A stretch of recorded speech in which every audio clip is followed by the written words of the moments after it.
Just a few broad notes. Before joining Congress, I was mayor of Long Beach, California. It's a city of about 500,000 people, and I was mayor the entire time during the COVID emergency.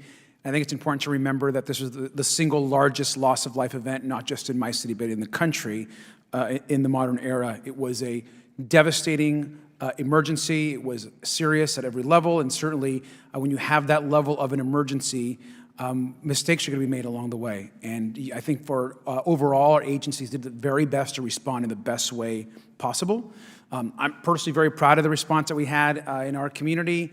White House called our response in Long Beach a national model. The governor called our response the best in the state. And so I think we did what we could, but we also made, like every single community across the country, some mistakes that we learned from. And I think the idea here, and hopefully the goal of this committee and many others, is that we can work to prevent future pandemics, that we can work if a pandemic were to arise, that we do the best we can to address them and to get folks support and help. And I know that's something that all of you are working to ensure that our systems are at a better place in the future.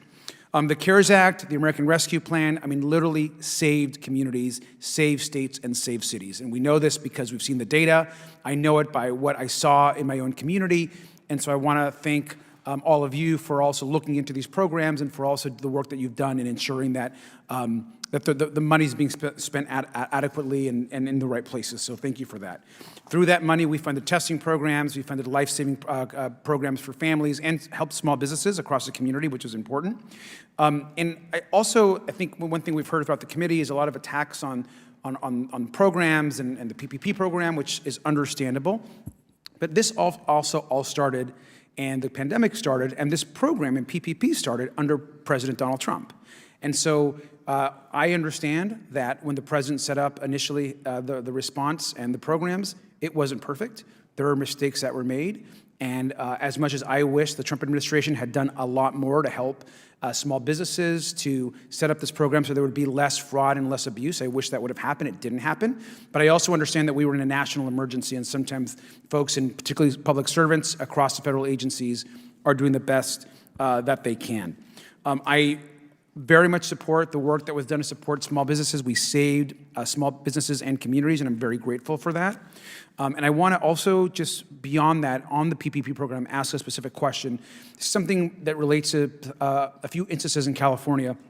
We've had numerous workers reach out to our office and others in the state that are concerned that some of the PPP funds that may have gone to large corporations, and in this particular case, we're talking about hotel workers, where PPP funds may have not gone to the workers themselves or to support some of the salary needs that were part of the requirements for certain loans.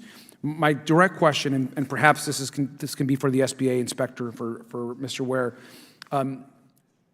SBA OIG currently has tens of thousands of complaints, I believe. How are those being prioritized right now? Thank you for the question.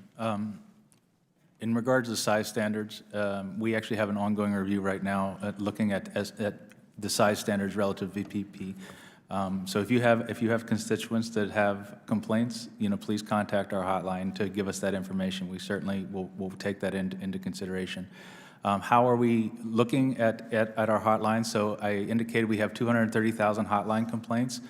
We have used data analytics, specifically artificial intelligence, machine learning, through a process called topic modeling to differentiate the complaints into 8 buckets.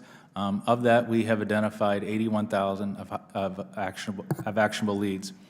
We are now marrying that data with the actual PPP loan data, and in doing so, we will prioritize our work to look at the cases that have the most impact, that instill the most integrity within SBA's programs. And I say that because we have limited resources.